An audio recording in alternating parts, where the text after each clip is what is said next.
हम्म। शिवानी, सेब खाओगी? No thanks. अच्छा।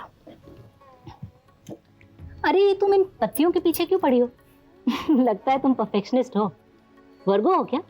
जी नहीं, मैं स्कॉर्पियन हूँ। स्कॉर्पियो? तब तो भाई तुमसे डर के रहना पड़ेगा। जी नहीं, मैं ऐसा कोई काम नहीं करती जिससे किसी को मुझसे डरना पड़े।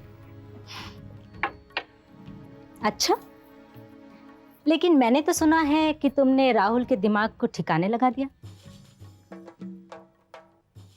आपसे किसने कहा? मैं इस घर में रहती नहीं हूँ, लेकिन यहाँ की सारी खबरें रखती हूँ। तुमने बहुत अच्छा किया। हमारे परिवार की बहू होने की जिम्मेदारी को समझना तुम्हारे लिए बहुत जरूरी था। देवगढ़िया परिवार की मर्यादा को संभालने की जिम्मेदारी तुम्हारी भी है। दीदी, मैं इंसानियत की जिम्मेदारी निभाना परिवार की जिम्मेदारी निभाने से ज़्यादा ज़रूरी समझती हूँ। मुझसे अनजाने में गलती हुई थी, मैं उसे सुधारने की कोशिश कर रही हूँ। वही तो मैं भी कह रही हूँ। तुम अपनी गलती राहुल को सुधार कर ही सुधार सकती हो। राहुल की गलती में साथ ना देना मेरी जिम्मेदारी है, लेकिन राहुल को सुधारना मेरी जिम्मेदारी नहीं है। तुम्हारी जिम्मेदारी कैसे नहीं है? तुम भी हमारे इस परिवार का हिस्सा हो। हमारे सुख दुख से अलग कैसे रह सकती हो तुम? देखो शिवानी, इस तरह कटे कटे रहना बंद कर दो। अपने लोगों को बेगाना समझना ये कहाँ की अक्लमंदी है? दीदी, मेरी आपसे एक रिक्वेस्ट है। मुझे क्या करना चाहिए और क्या नहीं करना चाहिए, इसकी थोड़ी बहुत समझ मुझे भी है।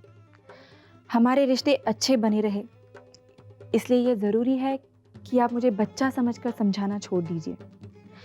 हमारे घर में मम्मी बड़ी है, वो काफ़ी है हम दोनों बहुओं को समझाने और संभालने के लिए।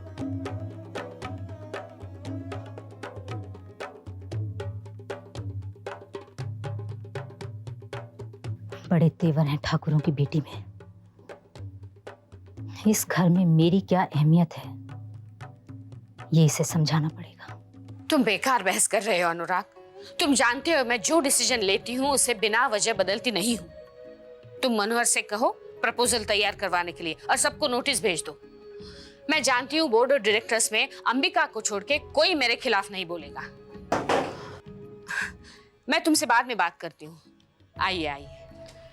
मैं गलत वक्त पे तो नहीं आ गई ना? वक्त तो हमारा गलत चल रहा है मिसेस वर्मा, लेकिन गलत वक्त पर सही इंसान का आना शुभ संकेत होता है।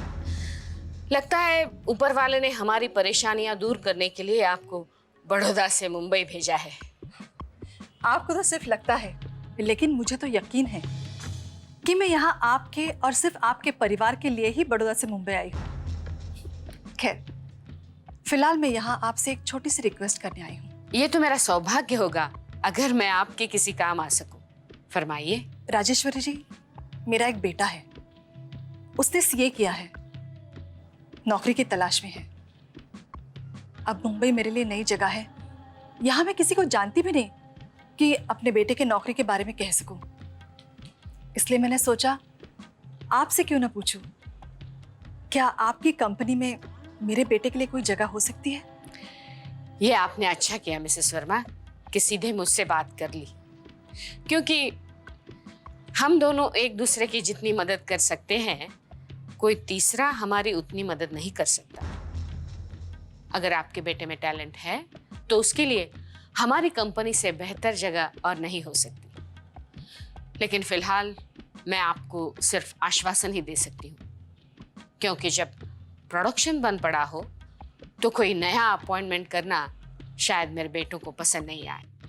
जिस दिन मेरी वर्कर्स प्रॉब्लम सॉल्व हो जाएगी उसी दिन मैं आपके बेटे का अपॉइंटमेंट लेटर इशू कर दूंगी। अब ये आपके ऊपर है कि आपको अपने बेटे का अपॉइंटमेंट लेटर कितनी जल्दी चाहिए। मैं उसे आपको मिलने भेजूंगी। By the way, thanks. नमस्ते।